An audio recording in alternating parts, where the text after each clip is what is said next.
未来高科技的发展会引起人们身心方面的各种疾病，社会当中犯罪以及吸毒这样的数量会越来越多，女人也越来越不愿意生孩子，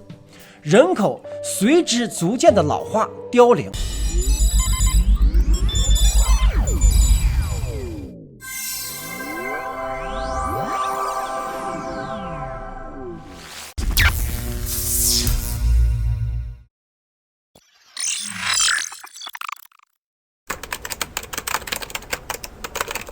Hello， 大家好，这里是飘飘哥。今天我们来聊一聊一位人间仙人仙女，大家都叫她仙女。那么她的名字叫 Anastasia，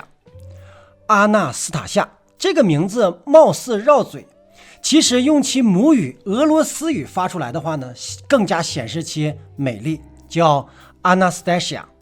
在我的身边有一个网球教练，他来自于俄罗斯，他的名字就如其人一样的美丽飘逸 Anastasia。 而 Anastasia 也是一本书的名字，这是一本神灵体的书，销售量超过1000万册，20多种语言。这本书的主人公就是我们要讲的神灵体俄罗斯仙女 Anastasia。 书中充满了传奇色彩，又有真凭实据，故事来自于 Anastasia 真实的人和真实的语言描述记录。这名奇女子拥有疗愈人的身体、心灵以及预言的天赋，貌似生活在欧洲的龙婆88万家的样子，隐居深山，又有其通灵之术。 Anastasia 被巴夏称作是真正的人类。如果真正的人类真的像他那样的话，那么地球就是被升级后的超级地球了。Anastasia 的灵性从小时候就已经显现出来，而这本书也是借助于他的爱人之手写出来的。类似我们知道的很多灵性的传达，比如说 RA 也就是 Ra 的1的法则，海奥华、赛斯、Ditra 的对话等等，都是借助于他人的口或者手来向世人传递信息。有时间呢，我们单开一局，讲述灵性体转述的神奇宇宙。今天呢，我们就对 Anastasia 这个仙人仙女的故事掰扯掰扯。时间推回到1994年春天，为了建立西伯利亚极北地区的贸易网络，俄罗斯企业家费拉迪米尔·米格列带领着商船、商务要人等等，来到了一座与世隔绝的小村庄，向当地居民购买便宜的鱼呀、野菜呀等等，同时呢，售卖各种食物和商品。其实呢，这就是一个传统的二道贩子的生存方式。但是他没有想到，这次经历让他有了人生的重大转折，以至于不能自拔。他遇到了一生的挚爱 Anastasia。他亲身经历了这个和其他女人不同的女人。 Anastasia 是费陀罗斯人，生来就有我们眼中所说的超能力，比如和动物沟通、遥视能力、治愈能力。最令人震惊的是，神一直以一颗蓝色灵球的形式守护着他。这似乎只是在迪士尼看到的护身宝宝，但是在人间竟然真的存在。这个灵球时而出现，时而消失，并有着和 Anastasia 的沟通和感情。在书中描述灵球和他一起度过的童年时光以及青年时光，以及灵球以巨大的能量和魔力帮助 Anastasia 摆脱任何的羁绊、不愉快，以及是现在世上所存在的利益集团黑色势力的绑架。由于时间关系，我们就不可能一一的去讲述其细节，咱们就从费拉迪米尔和他的接触以及人们所关心的问题聊起。费拉迪米尔和 Anastasia 一见钟情，两人一起去 Anastasia 森林中的家时，就遇见了灵球。在行走的途中，两人停下来休息。Anastasia 由于不习惯衣服隔着皮肤与阳光，她把外套头巾长裙都脱了下来，只穿着一件薄薄的连衣裙躺在地上，几乎是半裸的状态，阳光洒在他的掌心上，反射出金色的光晕，显得是意外的美丽动人。弗拉迪米尔以为这是他在有意的勾引自己，于是凑了过去。虽然他没有强烈的反对，但是在他伸出手搂住他的肩膀之前，就感到了一股巨大的恐惧感向他袭来，就像小时候一个人待在家里突然害怕起来的样子。尽管是想入非非，但是他什么都做不了，不久就失去了意识。等他醒来的时候，安娜斯塔西亚已经跪在他的旁边，一手按在他的胸口，一手朝天空进行挥舞，像是对着一个隐形人说笑。同时这个手势跟他的隐形朋友打着暗号，表示自己一切都好。这个隐形人就是我们所说的灵球。费拉迪米尔和阿纳斯塔西亚的交往当中，看到阿纳斯塔西亚和动物们交谈，给人和动物们治病，以及和小草说话，如何控制梦等等。弗拉迪米尔刚开始认为这一定是个女巫。阿纳斯塔西亚为了解释自己和他一样都是普普通通的人，阿纳斯塔西亚给他讲了他的所有的故事。小的时候他摔倒都很难，因为蓝色灵球总是在他要摔倒的时候将他扶起来。后来他假装生气，还赶走了灵球。他是一个人在森林里长大的，祖父和高祖父是大祭司，他们会时常的来看望他。他的灵性是费陀罗斯人传承下来的，而且他说其实每一个族人都可以做到这些，而且他希望把他的灵性传给所有的人。他提到自己的祖奶奶，他的祖奶奶是所有的先祖当中最后一个有灵性超能力的人，而且最懂得女人应该做什么的先知。在古代的时候，为了给后代人创造恢复最初能量的机会，一般上了年纪的智者，比如部落的首领和元老，他们感觉到自己的大限将至的时候，就会要求亲戚和家人将自己安置在石室之内，也就是我们现在所认为的石墓。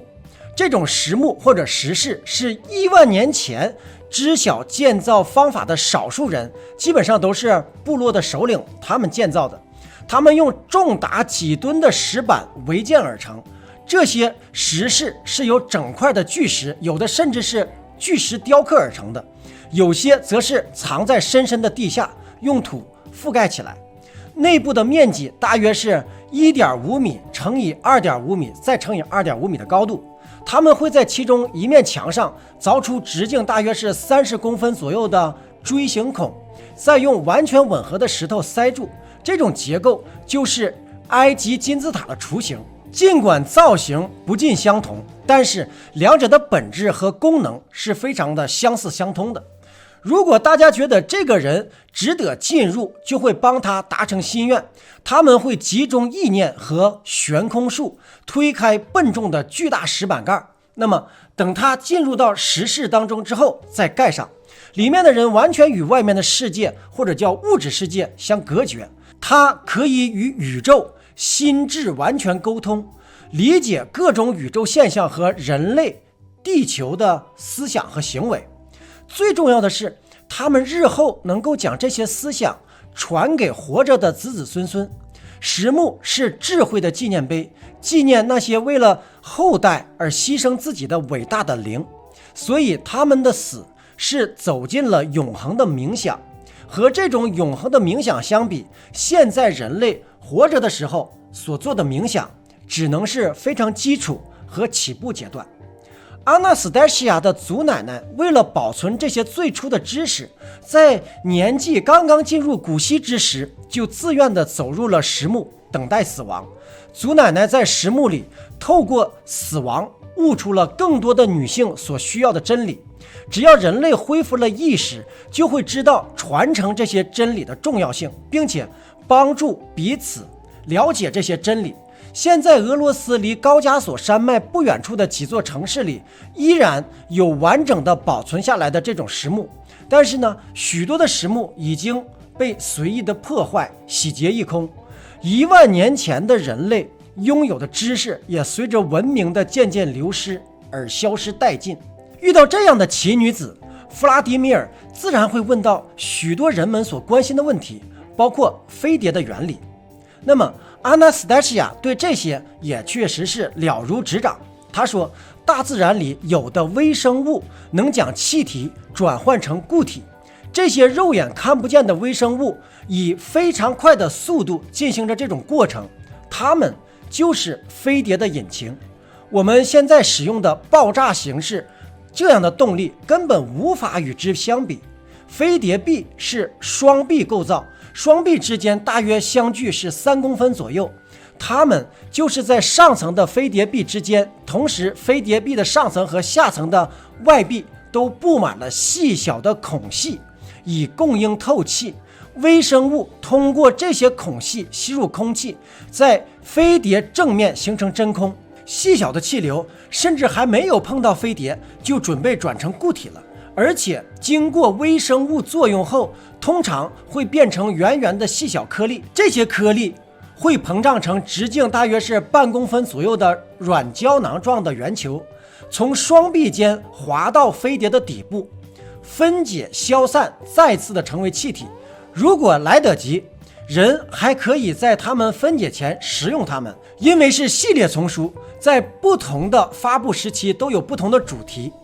关于健康，阿纳斯达西亚说，我们种下的每一颗种子都含有大量的宇宙信息，无论是数量还是准确度，都比人工提供的数据完美。通过这些信息，种子知道自己如何的发芽生长，结出什么样的果实，而且在种子冒芽的地方不应该将杂草全部都清除掉，至少每一株种子周围都应该留有一定的杂草。它们其实都有各自的作用，有些能够保护作物不受病毒的感染，有些能提供额外的信息。植物的生长果实就是为了维持人类的生命能量，这些果实比现在和将来的人工药物都更有效，更能够抵御和战胜人体的任何疾病。当然，为此种子也需要知道一个人的身体状况，特别是这个人现有的或者是潜在的疾病，才能在果实成熟的过程当中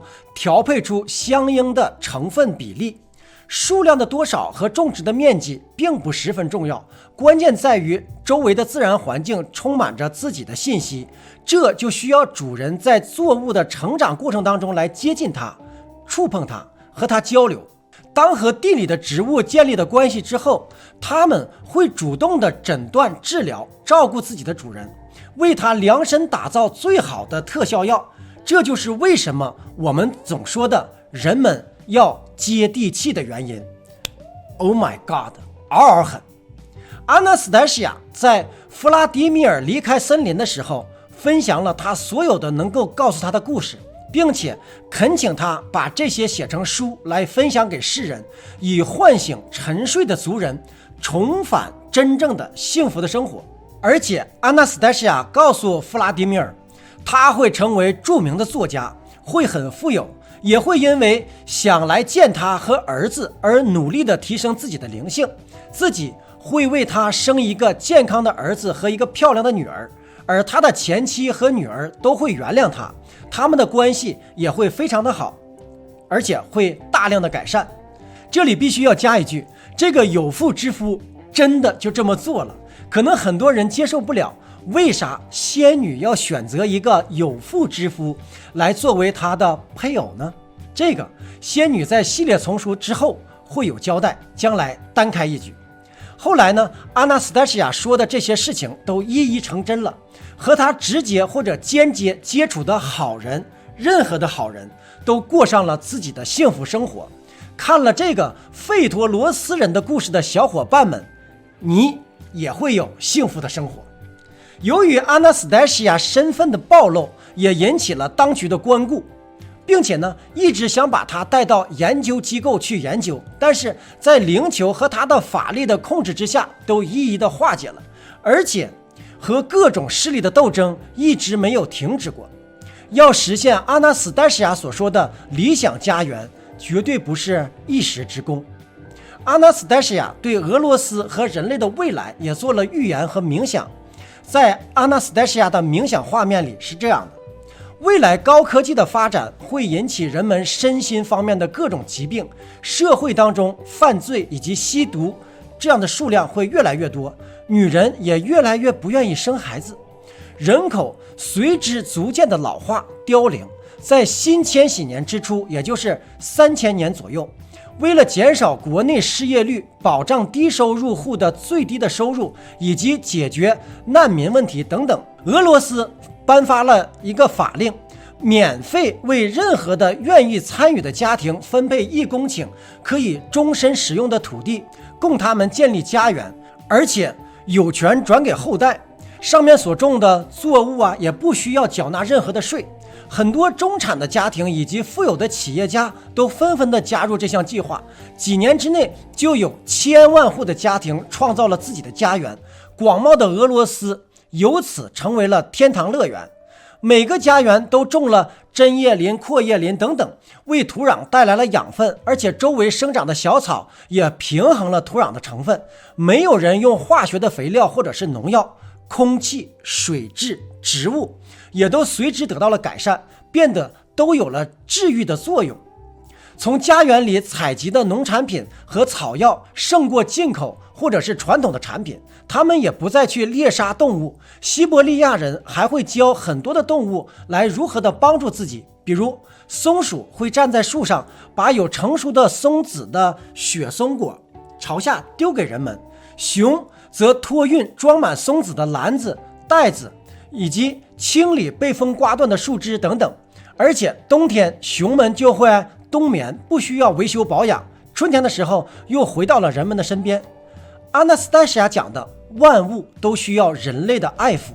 那时的俄罗斯是一个人间乐园或者人间天堂的感觉，万物有灵，万物和谐。而后俄国人生活的巨大转变成为国际热门话题，大量的游客涌入俄罗斯来治愈自己饱受痛苦的身体以及心灵。游客多到了许多人只能排好几年的队才能排得上，政府呢也不得不对入境的外国人征收以重税，但是仍然有络绎不绝的游客前来俄罗斯。